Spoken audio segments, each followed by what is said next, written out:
bu joyda bunaqa hosil bitmasdi-da. Shu sababi bu yerda to'proqning unumdorligi past edi birinchi, ikkinchisi sug'orish tizimi yaxshi emasdi. Mana shu bizga men mana shu xo'jalikda agronom, rais bo'lib ishlaganman. Mana shu katta yo'lni yoqasida bu joy juda muammo bo'lardi. Bugungi kunda va Rossiyadan Ahtam Borisovich degan bir mutaxassis olimlar guruhi kelib, mana shu yerda dalani olib, mana shu eng oxirida, mana shu 22-noyabrda bu yerga urug' qadashdi. Bu men har kuni xabarim bor, bu yerda 22-noyabrda g'alla unib chiqish kerak edi. Bular shu yerga urug'ni qadashdi.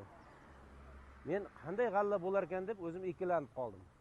Bu qavs oyida g'allani bug'doyni ekishmaydi.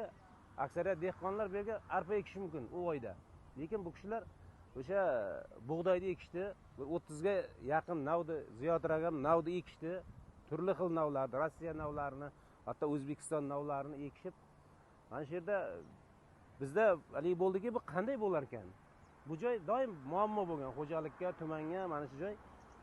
Endi bugun qarangki, bu yerda sug'orish eng muhim. G'allani ildizi popuk ildiz bo'lgani uchun mana shu yomg'irlab sug'orish tizimini yo'lga qo'ydi bular. Mana shu narsa bu yerda eng katta yutug'i bo'ldi deb o'ylayman. Chunki popuk ildizga 10-15 mm namlik yetib borsa, vaqtida ishlov berilib tursa, mana qarang, ichida begona o'ti yo'q, juda toza, mana bo'liq 100 sentner deb o'ylaymanki, 100 sentner bu yerda hosil bor hozirda. G'allani holatiga qarab ham mana shu narsani bilish mumkin-da. Oddiy dehqon ham, oddiy inson ham mana shu g'allani bu yerda xabari bor odamlar ko'rish mumkin bu narsani. Men bani qoyil qoldim shu bu kishilarning mehnatiga, bu yerga mehnat qilish kerak ekan, izlanish kerak ekan. Bugungi kundagi yangiliklarni tatbiq qilish kerak. Qishloq xo'jaligida bugun innovatsion texnologiyalar paydo bo'lgan, mana shularni joriy qilish kerak.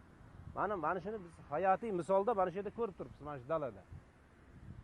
Bundan keyin ham mana shu yerda qarangki, g'allani bo'lganini, mana bugun o'sha sentyabr, oktyabr oyida ekilgan g'alladan kam emas. Pishish darajasi ham, hosili ham, hamma narsasi ziyod bo'lsa ziyodga kam emas. Endi xudo xolasa buni yaxshilab o'rib olsa natijasini ko'ramiz.